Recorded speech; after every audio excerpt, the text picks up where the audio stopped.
watching News 3 Now, live at 4. Good afternoon, happy Monday, and welcome to Live at 4, everyone. Yeah, Susan's off for a little bit, so the wonderful Sarah Carlson is joining us. Wonderful, wow, it's great to be here. Yeah, Thanks, we're hyping you up on this Monday. Oh, wow. Well, we are starting with some weather. We saw some hazy skies over the weekend again. Chief Meteorologist Alex Harrington is here with what we can expect this week. Yeah, I was sad to see those hazy skies, Alex. Yes, and you could smell that smoke as well, especially yesterday. That is pushed off out to the east, and now we're going to see that replaced with very warm and humid conditions. We're already at 85 in Madison, near 90 in the Wisconsin River Valley right now. As we zoom on in here into Dane County, 85. Let's see if I can find the highest number real quick here. 87, I think, is Middleton is the winner. And then we tie that in Cross Plains on Highway 14, 83, the cooler spot in Edgerton right now. Planning our evening, sunny skies, temperatures slowly working their way down to 80, so it's going to be a bit on the warm and a bit on the humid side tonight with overnight low temperatures not getting too far below about the 66 to 70 degree mark, so you may want to have your AC on. You're going to want to have the AC on Tuesday, because after the warm and humid weather continues for a couple days, that builds that energy up, and that energy is going to manifest in some storms on Wednesday. Will it impact concerts on the square? I'll let you know when you join me again in a few minutes. Thank you, Alex. To continuing coverage of an alleged poison plot, one of the suspects is closer to going to trial, and the next court date will be on August 5th. This morning, a judge found there's enough evidence for Paul Van Dyne to go to trial in Dane County Court. The 43-year-old and his co-defendant, Andrea Whitaker, are also facing charges in Rock County. The two are accused of using a variety of chemicals, including cyanide, to poison women Van Dyne went on dates with. The investigation into the poisonings led to hazmat situations in multiple locations across Madison. And right now, Van Dyne remains in the Dane County Jail. The charges he's set to go to trial for are 2 counts of attempted first-degree homicide and 1 count of stalking. He is due in court tomorrow in Rock County, where he's charged with felonies, including 3 counts of attempted first-degree homicide. Whitaker will be in court again on August 5th, the same day as Van Dyne. News 3 Now has been covering this story since the hazmat investigations began last month. You can find all of our previous coverage and receive updates as soon as we have more information with the free Channel 3000 mobile app. Now in Rock County, a deputy is hurt after a weekend arrest turned violent. A 67-year-old man is facing charges for a 4th offense OWI and resisting arrest, causing substantial bodily injury to an officer. Our Jalen Banks is live in Rock County with an update to this story. Jalen, what can you tell us? Brady and Sarah, within the last hour, the initial court appearance for James Kettle, the 67-year-old Edgerton man who was involved in that deputy injury and OWI incident from over the weekend, just wrapped up. Now, Saturday in the town of Fulton, Rock County Sheriff's officers responded to the 11,000th block of Godey Road for reports of a hit-and-run crash. Kettle was then arrested for a 4th WI offense and felony resisting and causing bodily injury to an officer. And in that court hearing just now, Kettle was charged with 2 felony counts, 1 for that OWI offense and for that bodily harm to the officer. Bond was set for $5,000, and his next court appearance is set for July 22nd. To review the criminal complaint, and I am concerned based on the totality of the circumstances with the safety of the community based on the behavior that is alleged in the complaint. This afternoon, I spoke to a captain from the sheriff's office, and they share with me that they can't go into specifics about the injury of the deputy, but did share with me that he's doing better and is doing okay. We'll continue to keep you updated both on air and online as we gather more information. But for now, reporting in Rock County, Jalen Banks, News 3 Now. All right, thank you so much, Jalen. In other news, a Janesville man is dead after a crash this morning near Stoughton. Just before 6 a.m., State Patrol responded to a 2-vehicle crash on I-3990 north near US 51. An SUV hit a semi stopped on the right shoulder of the road. The SUV's only occupant, a 37-year-old man, died at the scene. The semi-driver was not hurt. This crash remains under investigation, and the names are being withheld right now pending family notification. For students receiving free and reduced lunches, that meal can make all the difference. And a provision cut from this year's state budget would have expanded the eligibility for the program, as political reporter Will Keneally explains. Proposed in the governor's budget, a Healthy Meals, Healthy Kids program that would have made free lunches available to all Wisconsin kids. Now, that was taken out of the final budget passed by the state legislature and signed by the governor over the objection of some education advocates. I want to ensure that every child in every school has a nutritious meal. Sometimes the school meal is the only meal that the child has every single day. So that's a priority for us and for every child in Wisconsin. Advocates say making free school meals available to everyone reduces the paperwork hurdles for some students that rely on it.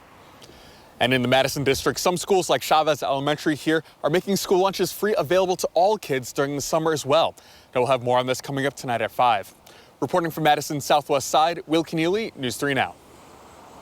Thank you, Will. Student loan repayments restart in less than a month for millions of Americans. We'll tell you who needs to change their plans and where to go for help. Plus, a warm day today, but it gets even warmer tomorrow. Alex Harrington will have your first warn forecast. And a startling revelation about Camp Mystic's leadership the day the flash floods swept away members of that summer camp. Stay with us.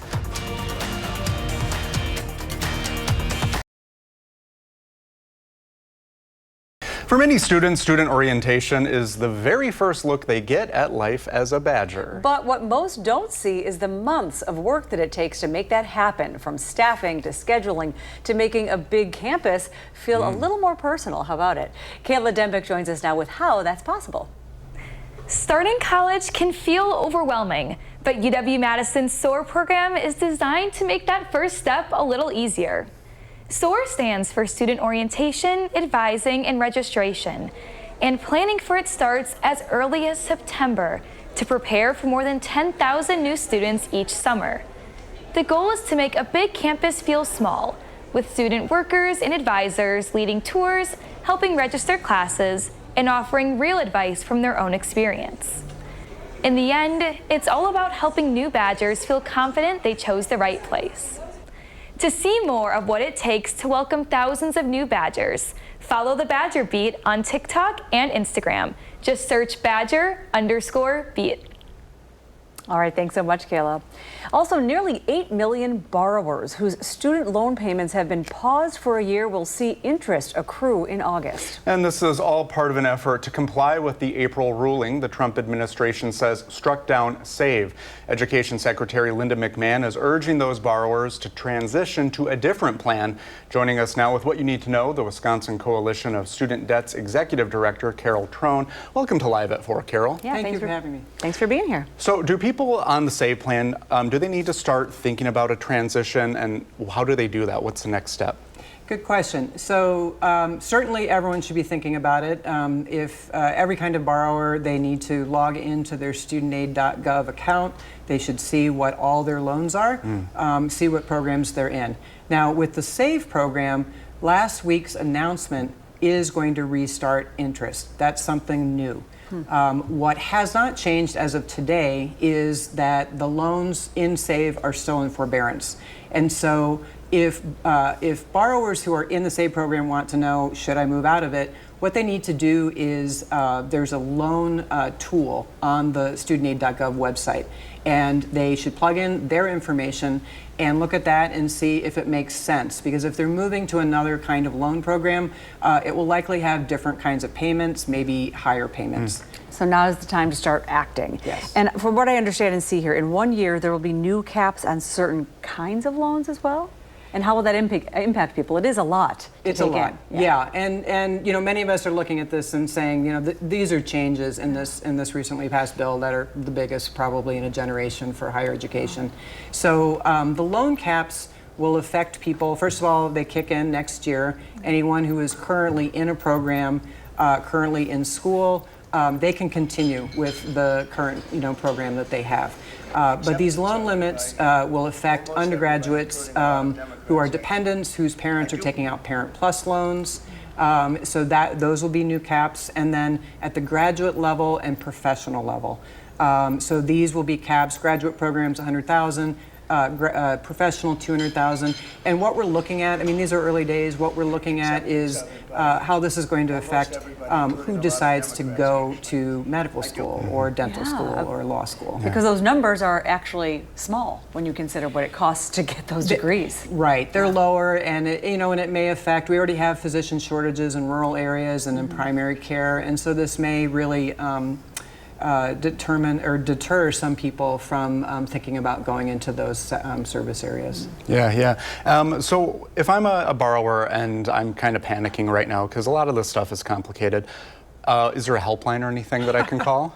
There is a helpline. Well, how about that? Yes, we know there are, there's something like 700,000 borrowers in Wisconsin, with student loan debt. And so our organization has a helpline. It's 833-589-0750. You'll talk to a real person, 8 to 4:30 Central. And then we also have an email, which is studentloanquestions@debtsmarts.org. Yeah, sometimes it helps to have someone kind of walk you through it or just give you a little boost. Yep, Exactly. Definitely. Well, Carol, thank you very much for being on with Carol, us that today. was very helpful. Lot to take in, but we can find a lot more information from you too. Thank you so much. We appreciate it. Well, let's get a look at our first warn forecast. Hazy skies and warm weather seem to be the headlines, Alex. Indeed, and there was that hazy, smoky feel that we had outside over the course of the weekend, and that smell too. That has since gone off towards the east. Now we got upper 60s, muggy conditions, very warm and humid on Tuesday. Wednesday, tracking some late day storms. It's that humidity that's the fuel for those storms. And here we are moving into Wednesday. Can't rule out a shower or a thunderstorm during the day on Wednesday, but watch off towards the north, towards the west. Good chances for a line of thunderstorms moving from northwest to southeast through the area during Wednesday evening. And look at the timing up above me here, 7, 8 o'clock. That's that all-important Concerts on the Square timing. But I do have some good news about Concerts on the Square. More on that in just a moment. Scattered showers and thunderstorms continue Wednesday night, ending Thursday morning, and watch what happens as we go into Thursday. Skies start to clear out. Winds come out of the north. It's going to turn cooler and more refreshing as we head into Thursday evening.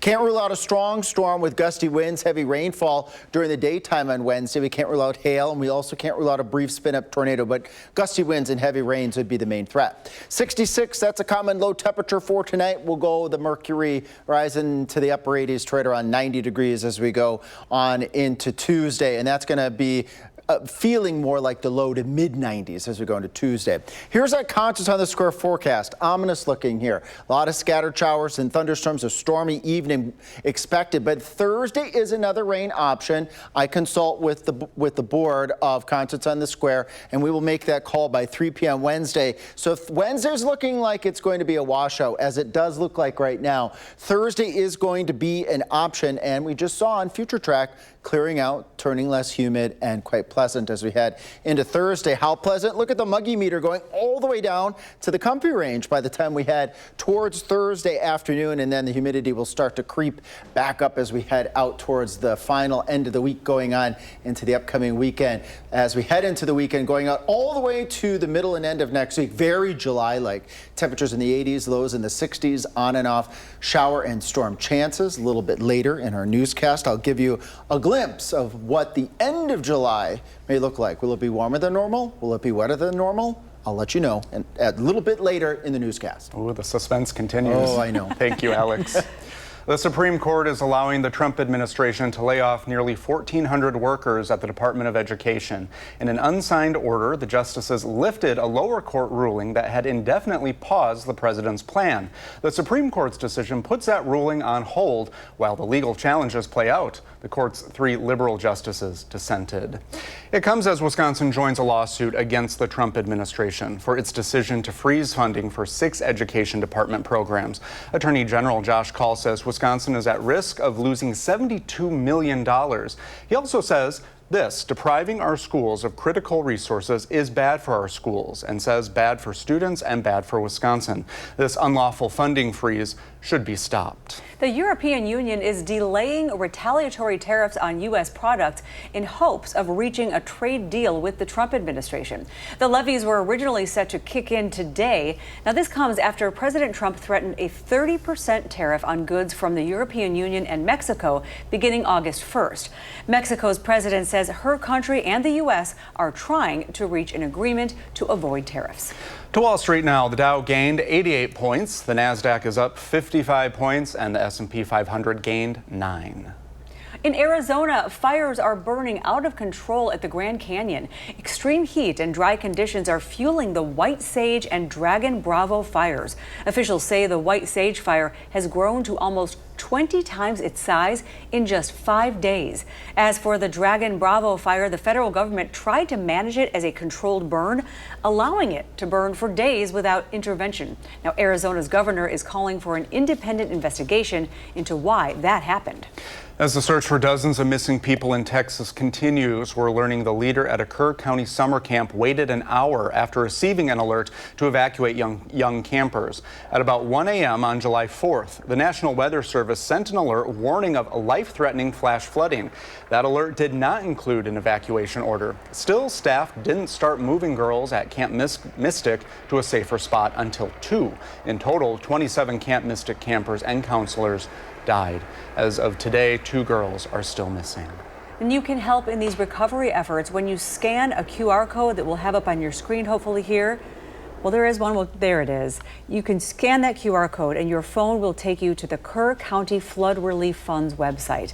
Anything you give goes directly to vetted organizations providing rescue, relief, and recovery efforts in Texas, as well as food assistance. Millions of Americans are concerned about climate change. A poll from the American Psychiatric Association shows more than 40% of adults report climate change is affecting their mental health.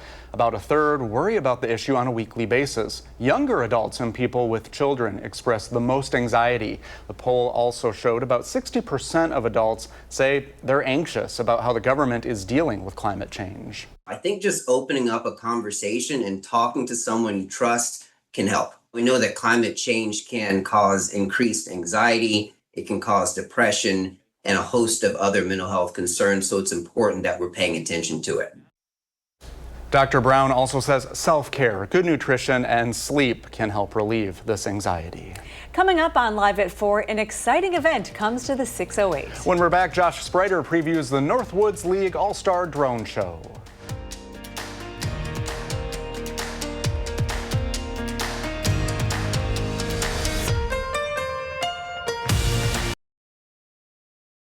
In the 608, Madison is set to host the 2025 Northwoods League All-Star Game this week. Our Josh Spreiter is at the Duck Pond in Madison with what's expected to be an exciting event for fans. Lots of fun to look forward to at the Duck Pond here this week as we are looking ahead to a pretty big event. Today we've got 2 lucky guests with us in the 608. Vern, I want to start with you. This is going to be a big night for Madison. Absolutely. It all starts off on Tuesday night. We've got the Madison Nightmares playing a home game starting at 5 o'clock. And then right after the game, we're going to roll into the Northwoods League Home Run Derby featuring both softball and baseball players competing on Tuesday night. You know, for an event like this, I mean, this is a big deal when you got a lot of folks coming to town. Absolutely. And then we roll into Wednesday. We'll have players from all over the country, of course, the very best college baseball players in the country. Over 30 Major League Baseball scouts will be in attendance to watch the guys play. And you know, I mean, there's probably going to be 15 to 20 future big leaguers on the field here Wednesday night. There's been over 400 players from our league that have gone on to play Major League Baseball, and this is an opportunity on Wednesday to get a sneak peek of some of the best guys in the future. And we're lucky enough to have one of those guys here with us today. We've got MJ Sweeney. MJ, thanks for being here with us today. Yeah, thank you so much for having me. I'm really excited. You know, what is an event like this for you as a baseball player? You know, I'm just really excited to come out here. My mom and my sister are on their way out, so that's a little bit of a surprise for me. And, you know, I'm just really looking forward to see the crowd here. I know the crowd's been busy all year and stuff, but I just can't wait for the All-Star Game and the Home Run Derby and see what these fans have in store for us. You know, what has Madison been like for you being able to play right here at the Duck Pond? It's been really cool. I've really enjoyed my opportunity playing here. It was actually really cool because my grandpa used to be the head coach for the Madison Muskies, and my mom was the bat girl. So it's pretty cool coming back and exploring the place that my grandpa and my mom used to be at, and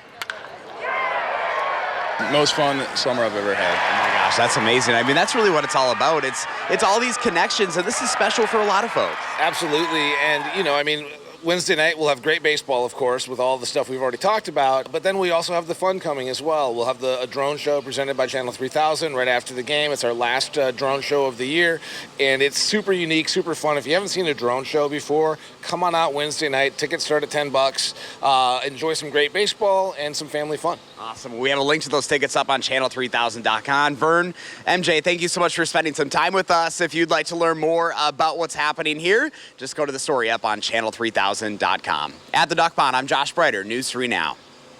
All right. Thanks, Josh. Yeah, thank you, Josh. I will admit, I'm not a huge baseball fan in general, but I love going to those Mallards games. Yeah, and Awesome. I really like what he said about his family being so connected, and said his mom and sister are coming. That's exciting. It is. It's cute. Yeah. It's wonderful. I'll go. Well, coming up on Live at 4, why the Boys and Girls Club could lose funding. And the Dane County Fair is later this week. Kyle Pozorski has a preview up next.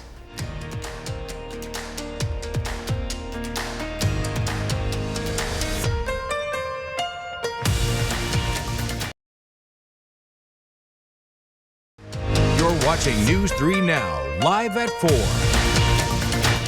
Good afternoon, everyone. I hope everyone's having a good Monday, getting back into the groove after a weekend. Yeah, happy Monday to you. And welcome to Live at 4. Thanks for joining. Thanks for having me as well. The weather words today are turning warmer and then unsettled, although that's a beautiful photo. Isn't that nice? It is pretty. I know, it does look, summer is nice. And we have Chief Meteorologist Alex Harrington with the why and the when unsettled. That's right. Yes, turning warmer as we go towards Tuesday. Highs today mid to upper 80s. We're going to do upper 80s to near 90 on Tuesday. That humidity is going to inch up even further on Tuesday. So if you don't have the AC on today, you're probably going to want to have it on Tuesday. And then it's that humidity that's going to help be fuel for more thunderstorm chances by the time we get to that all-important Wednesday. Right now, we got 85 in Madison, 82 in Janesville. A little cooler to the south and east, a little warmer to the north and west, and that's where our weather is coming from, is from the west, and that's why we have temperatures warmer to the west on Highway 14, 87 in Middleton, 87 in Cross Plains, 87 on the other side of the Wisconsin River in Sauk City, and then we got 84 and 83 to the south as we head down in the highway towards Stoughton and over towards Edgerton. Planning your evening tonight, if you need to walk the dog, you might want to take some water with you because it's going to be a warm evening. Also, be careful. It's been a sunny day today. You might want to find the grassy spots because the pavement and sidewalk temperatures are going to be considerably hotter than that 80 degrees. Lows tonight, muggy in the mid to upper 60s, and as I mentioned, up near 90 as we head into Tuesday. That's going to be that fuel for those late day thunderstorms. We'll track those storms in just a bit when I return. And as I promised a little bit earlier in our first half hour, a first glimpse of how warm and perhaps will we be wetter than normal or drier than normal as we head out towards the end of July. We'll talk about that in a little while. Thanks, Alex. Well, if your child is one of the thousands across the country to get extra school help or childcare through the summer or after school programs, those activities might be in jeopardy this summer and fall. That's right. The Trump administration has frozen federal grants to 21st century community learning centers across the country. Arman Rahman has more on what this means for some programs here in Wisconsin. 1.4 million kids and teens across the country get extra help from after school and summer programs, but the Trump administration claims those programs were part of a, quote, radical left-wing agenda. It's a really tough time to be doing this, and it really hurts for people trying to make plans. Congress set aside money for programs like the Boys and Girls Club, YMCA, or public schools to provide academic support, enrichment, and childcare to mostly low-income families for free. But President Donald Trump's administration recently froze more than $6 billion, claiming schools used some of the money to support immigrants in the country illegally or promote LGBTQ plus inclusion. Even though Wisconsin's biennial budget gave the Boys and Girls Clubs of Wisconsin $11.1 million over the next 2 years, the state director of the Wisconsin Alliance of Boys and Girls Clubs says it'll still be a blow to many parts of the state. We have a number of clubs that collaborate with the school systems, especially in Milwaukee, where it's a hit. It hurts. It hurts in the inability to plan. We're turning to private funders, but it's not always successful. Some of the 926 Boys and Girls Clubs nationwide that run 21st century community learning programs stand to close if the Trump administration doesn't release the funding in the next 3 to 5 weeks. Reporting in Madison, Arman Rahman, News 3 Now. Armand, thank you. Gussert says the same pause has happened with Head Start programs nationwide, but after people voiced concerns to their legislators, that money was released in a matter of days. Tomorrow, the man charged with abducting a Beaver Dam teen who was pregnant with his child will be in court.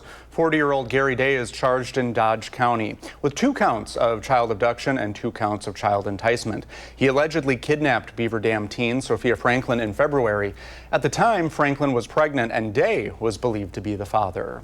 After she was missing for more than a month, someone spotted the pair in Nebraska. Franklin has since been reunited with her family. Last month, Day pleaded not guilty to federal charges. The Department of Homeland Security is handling that case. Day will be in court tomorrow at 1:30.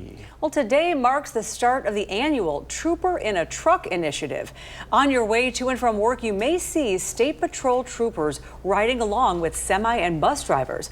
Troopers will be using their higher vantage points to spot dangerous driving behaviors, especially near commercial motor vehicles. This initiative will be taking place in Madison on July 16th. The Dane County Fair returns this week to the Alliant Energy Center complex. Kyle Pozorski has a preview of what to expect if you plan to head there.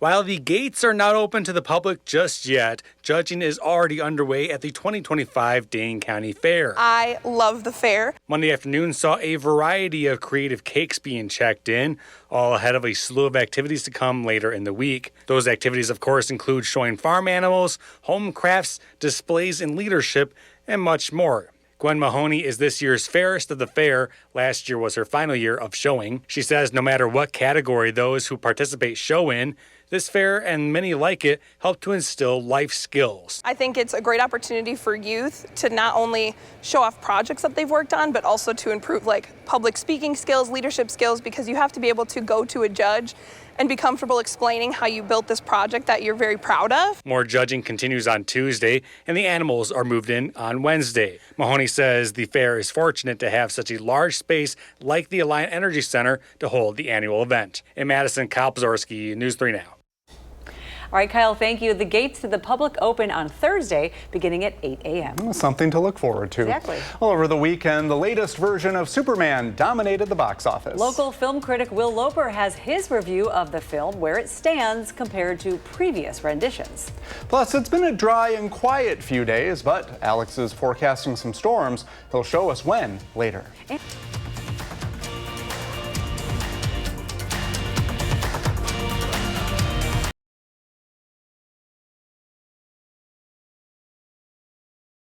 Highway safety experts say women are more likely than men to suffer a serious injury or even death in a car crash. But those crash test dummies used to test how vehicles perform in accidents are decades old and designed almost entirely around the male body. So a bipartisan group of female senators is pushing for equality. Chris Van Cleve reports. College freshman Amanda Kish was driving home for the weekend from Central Michigan University in October 2022. She was rear-ended, sending her car out of control. The crash killed the 18-year-old. My daughter should be here. I sent her to college, and she never came home. Her mother, Frances. She was 5 foot and 94 pounds, so I believe that if she might not have been sitting so close to the steering wheel, she might still be here.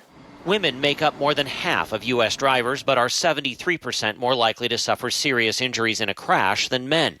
They are 17% more likely to be killed. A gender gap with deadly consequences Republican Senator Deb Fischer and Democrat Tammy Duckworth agree needs to close. Whether driving or as passengers, we want to make sure that women are safe when they get in a vehicle. We're taking the next step, and let's see if we can't remedy the situation. And make it safer.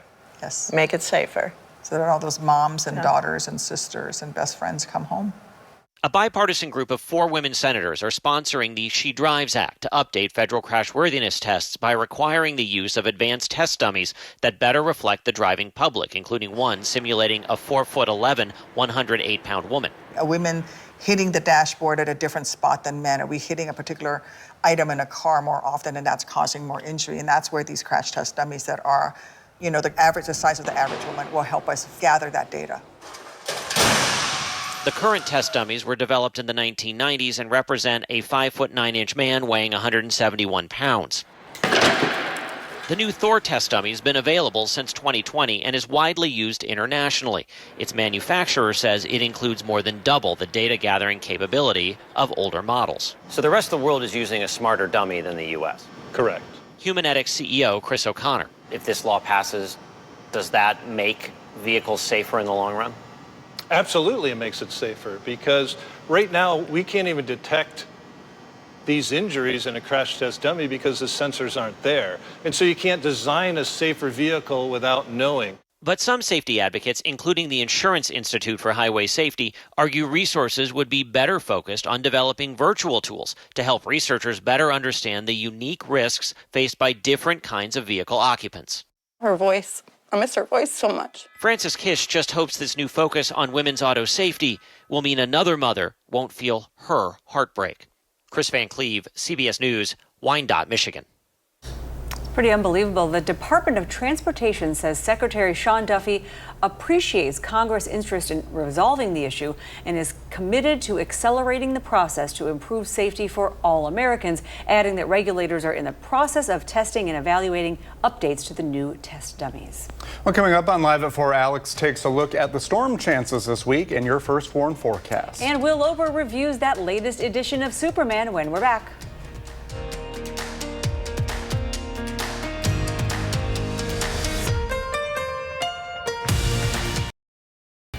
We are taking a live look at Dubuque, Iowa, 84 degrees and sunny and clear blue skies. Maybe they can take some of the haze that we have. Right, it's beautiful. Yeah. I love that shot. Take it. Yeah, very nice. Alex, when will we get... Oh, we'll ask him later. I got ahead of myself. Sometimes that happens. It's Monday, You'll folks. find out. Well, a new release flew all the way to the top of the box office this weekend. Will Loper has a look at the new Superman in today's Loper Report.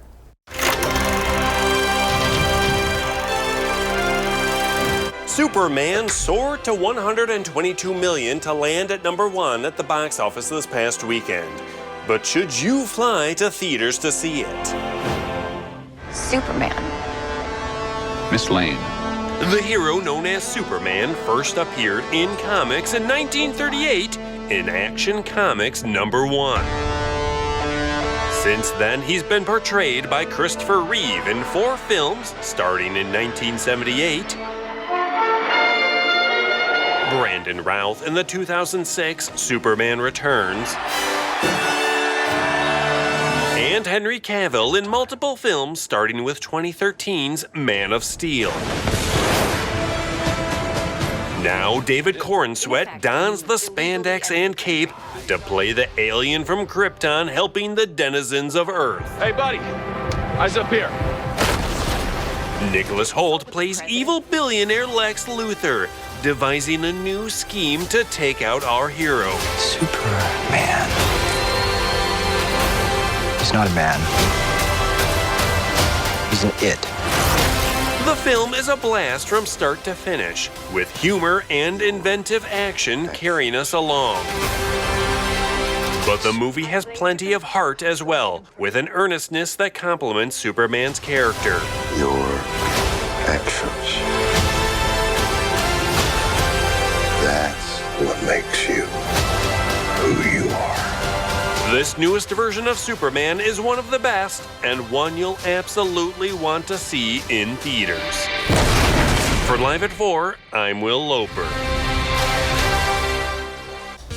I really enjoyed that movie. Oh, I get tears in my eyes because my little boy, my son, now grown, wanted to be Superman. And should we check in with our other Superman? Alex Sherman. I knew that was coming. I knew it.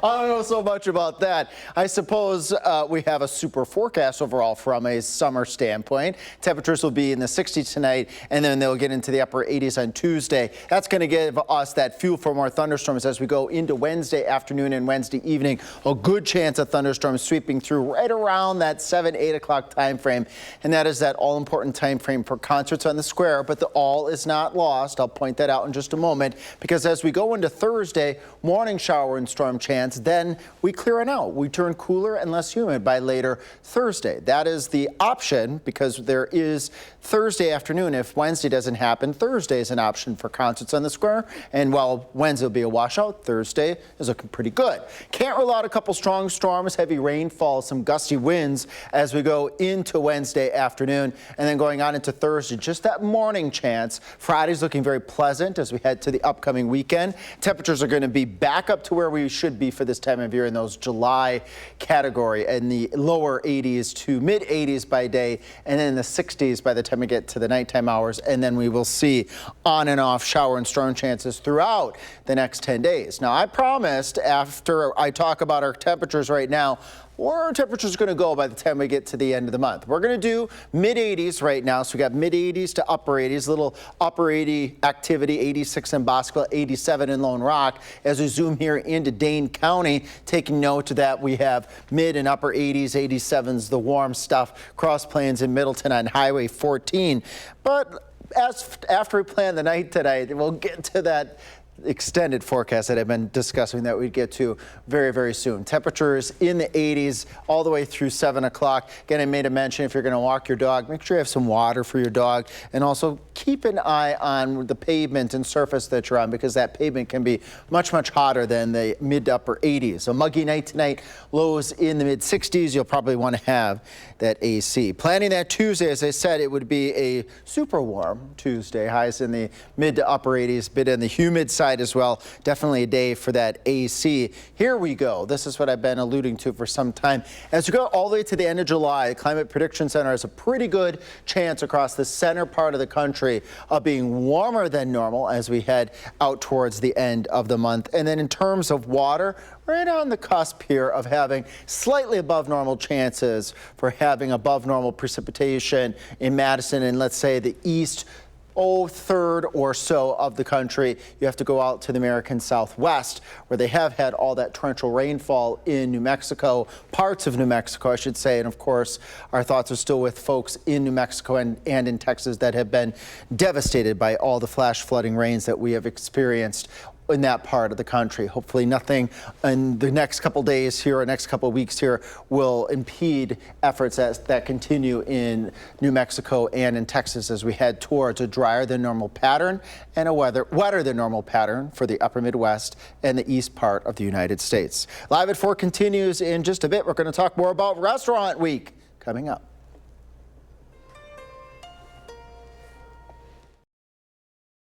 Well, next week is Restaurant Week, everyone, and News 3 Now is doing a giveaway right here on Live at 4. Yeah, so every day this week we'll be asking a question of the day. Today's question is, which dining experience do you prefer during Restaurant Week? Upscale dinners or just some casual lunches? Head to Madison Magazine Restaurant Week Bucks Summer 2025 giveaway on channel3000.com. And you can submit your response to be entered into a raffle to get a pair of Restaurant Week bucks.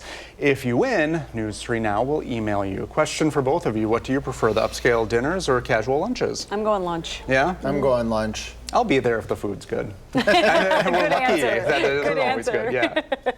And either way, the weather will be buggy for a while here. Yeah, muggy through at least Wednesday, turning cooler and less humid. Join us at 5. I'll let you know just how warm tomorrow is going to be. All right. Very good, and we'll be right back. Tomorrow on Live at 4, an estimated 1 in 3 teens have pre-diabetes. We'll tell you what signs parents should look out for in their child. And later on News 3 Now at 5, what we know about a man charged with hurting a deputy this weekend during an OWI arrest. Thanks so much for joining us for Live at 4, everyone. We hope to see you right back here tomorrow. And you can always find us streaming 24/7 on Channel 3000+. News 3 Now at 5 starts right now.